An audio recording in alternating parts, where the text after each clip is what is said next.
GK भाई Jitendra Khichar YouTube channel पर आपका स्वागत है। प्यारे विद्यार्थियों, आज हम पढ़ेंगे राजस्थान माध्यमिक शिक्षा बोर्ड में कक्षा 8 के इतिहास विषय में भाग संख्या 2। हमने पहले भाग में पढ़ा था 1 से 80 तक जो प्रश्न थे उनके बारे में। अब हम प्रश्न संख्या 81 से पढ़ेंगे। पाठ संख्या 21 ब्रिटिश कालीन भारतीय शासन व्यवस्था के बारे में। ब्रिटिश कालीन भारतीय शासन व्यवस्था में कौन कौन सी जो प्रमुख बातें थी उनका अध्ययन आज हम इस वीडियो में करेंगे। प्रश्न संख्या 81 अंग्रेजों के खिलाफ सबसे पहले संपत्ति निकासी का विरोध किसने किया था? यानी सबसे पहले धन निष्कासन का सिद्धांत किसने दिया था? दादा भाई नारोजी ने दिया था। प्रश्न संख्या 82 भारत का प्रथम वायसराय कौन था? लॉर्ड कैनिंग भारत का प्रथम वायसराय था। प्रश्न संख्या 83 ब्रिटिश काल में भारत कितने प्रांतों में विभक्त था? यानी अंग्रेजों के शासनकाल के दौरान भारत है वो कितने प्रांतों में बटा हुआ था? 11 प्रांतों में विभक्त था। प्रश्न संख्या 84 किस कमीशन की रिपोर्ट पर ब्रिटिश सेना के पुनर्गठन में भारतीय सैनिकों का अनुपात घटाया गया था? यानी ऐसा कौन सा कमीशन था जिसकी रिपोर्ट के आधार पर ब्रिटिश सेना में भारतीय सैनिकों की संख्या है वो घटाई गई थी? तो वो था पिल कमीशन। प्रश्न संख्या 85 भारत में नरम दल को संतुष्ट करने के उद्देश्य से ब्रिटिश संसद द्वारा कौन सा अधिनियम पारित किया गया था? यानी गर्म दल और नरम दल दो दल थे, उनमें से नरम दल था, उसको संतुष्ट करने के लिए कौन सा अधिनियम पारित किया गया था? Indian council act 1861। इसका दूसरा नाम क्या था? भारत परिषद अधिनियम 1961। ये 1961 में 1861 यानी इंडियन काउंसिल एक्ट 1861, दूसरा नाम था भारत परिषद अधिनियम 1861। प्रश्न संख्या 86 किस अधिनियम को मार्ले मिंटो सुधार के नाम से जाना जाता है? 1909 का जो अधिनियम है या जो 1909 का भारत परिषद अधिनियम है उसे मार्लो मिंटो सुधार के नाम से भी जाना जाता है। और 1919 का जो अधिनियम है उसे किस नाम से जानते हैं? मॉन्टेग्यू चेम्सफोर्ड के अधिनियम के नाम से। प्रश्न संख्या 87 सांप्रदायिक निर्वाचन पद्धति का जनक किसे माना जाता है? भारत में सांप्रदायिक निर्वाचन पद्धति का जनक किसे माना था? मार्ले मिंटो को। यानी 1909 में सांप्रदायिक निर्वाचन पद्धति है वो भारत में अपनाई गई थी। किस अधिनियम के तहत भारत में पहली बार संघात्मक सरकार की स्थापना की गई? तो 1935 के भारत शासन अधिनियम के तहत। प्रश्न संख्या 89 भारतीय शिक्षा का मैग्ना कार्टा किसे कहा जाता है? भारतीय शिक्षा का मैग्ना कार्टा चार्ल्स वुड के डिस्पैच को कहा जाता है। डिस्पैच जो एक अधिनियम था उसको कहा जाता है। प्रश्न संख्या 90 सरकार की शक्तियों को अलग अलग भागों में बांट देना क्या कहलाता है? शक्ति पृथक्करण का सिद्धांत कहलाता है। यानी संघ सूची, राज्य सूची, जो समवर्ती सूची है इसको अलग अलग 3 भागों में बांटा गया था। इसे किस नाम से जाना जाता है? शक्ति पृथक्करण का सिद्धांत के नाम से जाना जाता है। प्रश्न संख्या 91 राजपूताने की किस रियासत में शक्ति पृथक्करण सिद्धांत के आधार पर न्याय व्यवस्था लागू की गई थी? तो जो बीकानेर रियासत है उसमें ये व्यवस्था लागू किया, ये सिद्धांत लागू किया गया था, शक्ति पृथक्करण का सिद्धांत। प्रश्न संख्या 92 सूचियों पर कानून कौन बनाता है? यानी 3 प्रकार की सूची, जैसे संघ सूची पर कौन बनाता है? केंद्र सरकार। राज्य सूची पर राज्य सरकार।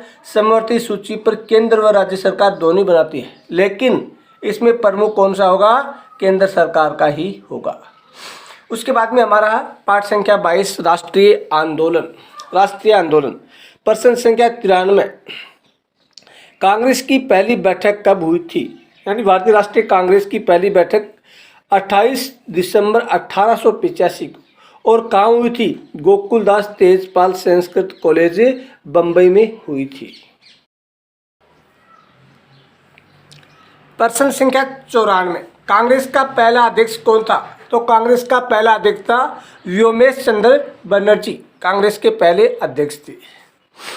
प्रश्न संख्या 95 कांग्रेस का जनरल सेक्रेटरी कौन था? ए ओ ह्यूम, जो इसका संस्थापक भी था और जनरल सेक्रेटरी भी था, ऑक्टेवियम ह्यूम। प्रश्न संख्या 96, बाल गंगाधर तिलक ने अंग्रेजी हुकूमत के खिलाफ अखबारों में कौन से लेख लिखे थे? मराठा और केसरी, दो समाचार पत्र के माध्यम से उसने लेख लिखे थे। प्रश्न संख्या 97, उग्रवाद का जनक किसे माना जाता है? बाल गंगाधर तिलक को उग्रवाद का जनक कहते हैं। प्रश्न संख्या 98, होम रूल आंदोलन किसके द्वारा संचालित किया गया था? होम रूल आंदोलन है वो किसके द्वारा चलाया गया? तो होम रूल आंदोलन बाल गंगाधर तिलक के द्वारा चलाया गया था। प्रश्न संख्या 99, बंग भंग कब किया गया था? बंग भंग यानी बंगाल का विभाजन है वो कब किया गया था? तो बंगाल का विभाजन कब किया गया था? 1905 ईस्वी में किया गया था। प्रश्न संख्या 100, अंग्रेजी हुकूमत द्वारा रोलेट एक्ट लागू कब किया गया था? यानी अंग्रेजों के द्वारा रोलेट एक्ट लागू कब किया गया था? 1919 ईस्वी में। इस रोलेट एक्ट को क्या काला कानून भी कहते हैं, यानी भारतीयों को बिना किसी सूचना के कभी भी गिरफ्तार किया जा सकता था। प्रश्न संख्या 101, जलियांवाला बाग हत्याकांड कब घटा था? 13 अप्रैल 1919 को अमृतसर में। प्रश्न संख्या 102, जलियांवाला बाग हत्याकांड किसके नेतृत्व में था? जनरल नायर के नेतृत्व में हुआ था। प्रश्न संख्या 103, जनरल डायर के नेतृत्व में था। जनरल डायर की हत्या किसने की थी? उधम सिंह ने की थी। और कहाँ जाकर की थी? इंग्लैंड में जाकर की थी। उसने प्रण कर लिया था कि मैं जनरल डायर को मारकर जलियांवाला बाग हत्याकांड का बदला लूँगा, तो उधम सिंह ने उसकी हत्या की थी। प्रश्न संख्या 104, असहयोग आंदोलन किसने शुरू किया था? असहयोग आंदोलन गांधी जी ने 1920 ईस्वी में शुरू किया था। प्रश्न संख्या 105, चोरा चोरी कांड की घटना कब घटी थी?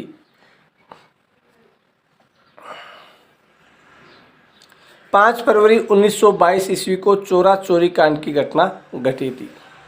प्रश्न संख्या 106, साइमन कमीशन भारत कब आया था? साइमन कमीशन 3 फरवरी 1928 को भारत पहुंचा था। प्रश्न संख्या 107, साइमन कमीशन का लाहौर में विरोध किसके नेतृत्व में किया गया था? यानी साइमन कमीशन का विरोध भारत में, यानी साइमन कमीशन का भारत में जो लाहौर में विरोध किया गया था वो किसके नेतृत्व में किया गया था? लाला लाजपत राय के नेतृत्व में किया गया था। प्रश्न संख्या 108, लाला लाजपत राय की हत्या किसकी लाठियों से हुई थी? यानी जब साइमन कमीशन का विरोध कर रहे थे लाला लाजपत राय लाहौर रेलवे स्टेशन पर, उसमें लाठियां बरसाई गई थी। उसमें सैंडर्स की लाठी से क्या साइमन कमीशन है वो घायल हो गए और अंत में उसकी मृत्यु हो गई। प्रश्न संख्या 109, सैंडर्स की हत्या किसने की थी? यानी लाला लाजपत राय की मृत्यु का बदला लेने के लिए सैंडर्स की हत्या किसने की थी? भगत सिंह व उसके साथियों ने उसकी हत्या कर दी थी। भगत सिंह, राजगुरु व सुखदेव को फांसी कब दी गई थी? 23 मार्च 1931 ईस्वी को। 23 मार्च 1931 को फांसी की सजा दी गई थी। प्रश्न संख्या 111, चंद्रशेखर आजाद कब शहीद हुए थे? 27 फरवरी 1931 को। यानी चंद्रशेखर आजाद ने यह प्रण किया था कि मैं जीते जी अंग्रेजों के हाथ नहीं आऊँगा, तो उसने क्या अपने अंतिम समय में स्वयं को गोली मार ली थी इलाहाबाद के अल्फ्रेड पार्क में। प्रश्न संख्या 122, गांधी जी ने सविनय अवज्ञा आंदोलन कब शुरू किया था? 1930 ईस्वी में। इससे पहले गांधी जी ने कौन सा आंदोलन चलाया था? असहयोग आंदोलन 1920 में। भारत छोड़ो आंदोलन को अन्य किस नाम से भी जाना जाता है? यानी 1942 में जो भारत छोड़ो आंदोलन शुरू हुआ था उसे किस नाम से जानते हैं? अगस्त क्रांति के नाम से भी जाना जाता है, क्योंकि ये 8 अगस्त 1942 को शुरू हुआ था। प्रश्न संख्या 114, भारत छोड़ो आंदोलन कब शुरू हुआ था? 1942 ईस्वी को। प्रश्न संख्या 115, अमर शहीदों हेतु कालानी को फांसी दी गई थी। अमर शहीद हेमू कालानी को फांसी कब दी गई थी? 21 जनवरी 1943 ईस्वी को। प्रश्न संख्या 116, स्वातंत्र्य समर के रचयिता कौन है? स्वातंत्र्य समर नामक जो ग्रंथ है उसके रचयिता कौन है? वीर सावरकर। प्रश्न संख्या 117, सावरकर किस जहाज से अंग्रेजों को चकमा देकर भाग निकला था? यानी वीर सावरकर है वो मारिया नामक जहाज से अंग्रेजों को चकमा देकर भागे निकले। प्रश्न संख्या 118, किस स्वतंत्रता सेनानी को 2 आजीवन कारावास की सजा देते हुए अंडमान व निकोबार जेल भेजा गया था? यानी किस स्वतंत्रता सैनिक को 2 जन्म की आजीवन कारावास की सजा देते हुए उसे अंडमान निकोबार जेल द्वीप में भेज दिया गया था? तो कौन था? वीर सावरकर, वीडी सावरकर। प्रश्न संख्या 119, 1943 में आजाद हिंद फौज की कमान किसने संभाली थी? सुभाष चंद्र बोस ने। प्रश्न संख्या 120, सुभाष चंद्र बोस की मृत्यु कब हुई थी? 18 अगस्त 1945 को हुई थी। प्रश्न संख्या 121, बिजोलिया के किसानों को कितने प्रकार के कर देने पड़ते थे? 84 प्रकार के कर है वो टैक्स है वो उनको देने पड़ते थे। प्रश्न संख्या 122, बिजोलिया में सर्वप्रथम नेतृत्व किसने किया था? यानी बिजोलिया किसान आंदोलन का सबसे पहले नेतृत्व किसने किया था? साधु सीताराम ने किया था। प्रश्न संख्या 123, प्रतापगढ़ में हरिजन सेवा समिति का गठन किसने किया था? यानी प्रतापगढ़ जिले में हरिजन सेवा समिति का गठन किसने किया था? अमृतलाल ने किया था। प्रश्न संख्या 124, वर्धमान विद्यालय की स्थापना किसने की थी? अर्जुनलाल सेठी ने की थी। प्रश्न संख्या 125, केसरी सिंह बारट का जन्म कहाँ हुआ था? देवपुरा भीलवाड़ा में हुआ था। केसरी सिंह बारट, ये बारट परिवार है, राजस्थान में काफ़ी प्रसिद्ध है। केसरी सिंह बारट, जोरावर सिंह बारट, प्रताप सिंह बारट, ये एक ही परिवार से 3 शहीद हुए थे। प्रश्न संख्या 126, चेतावनी राज चुंगट्या किसकी रचना है? चेतावनी राज चुंगट्या नामक ग्रंथ किसने लिखा था? केसरी सिंह। ये ग्रंथ नहीं था, ये कुछ शोर्ट थे, 2 ही थे। किसने लिखे थे? केसरी सिंह बारट ने लिखी थी। प्रश्न संख्या 127, तुम कहते हो मेरी माँ, तुम कहते हो मेरी माँ मेरे लिए रोती है, पर मैं दूसरी सैकड़ों माँओं के रोने का कारण कैसे बन जाऊँ? मैं अपनी दूसरी जो सैकड़ों भारतीय माताएं हैं उनके रोने का कारण कैसे बन जाऊँ? ये कथन किसका है? यानी ये कथन किसने कहा था? प्रताप सिंह बारट ने कहा था। जब उसे जेल में दे दिया गया था और उसे कहा कि आप सब कुछ बता दो, आपकी माँ आपके लिए रो रही है, तो उसने क्या कहा कि मैं मेरी माँ को रोता हुआ देख सकता हूँ, लेकिन मैं भारत के अन्य जो सैकड़ों माँ हैं उनको रोते हुए नहीं देख सकता हूँ। प्रश्न संख्या 128, दिल्ली में वायसराय लॉर्ड हार्डिंग्स के जुलूस पर बम किसने फेंका था? यानी दिल्ली में एक जुलूस निकाला जा रहा था, किसका? वायसराय लॉर्ड हार्डिंग, उसके जुलूस पर बम फेंक दिया किसने? जोरावर सिंह बारट ने। प्रश्न संख्या 129, अमरदास वैरागी के रूप में कौन क्रांतिकारी जाना जाता है? जोरावर सिंह बारट है, वो अमरदास वैरागी के रूप में ही जाना जाता है। प्रश्न संख्या 130, चापेकर बंधुओं द्वारा किस अंग्रेज की हत्या की गई थी? चापेकर बंधु, चापेकर जो भाई थे, उसने किस अंग्रेज की हत्या कर दी थी? प्लेग कमिश्नर की हत्या कर दी थी। ये थे आज का हमारा वीडियो, जिसमें प्रश्न संख्या 81 से लेकर 130 तक।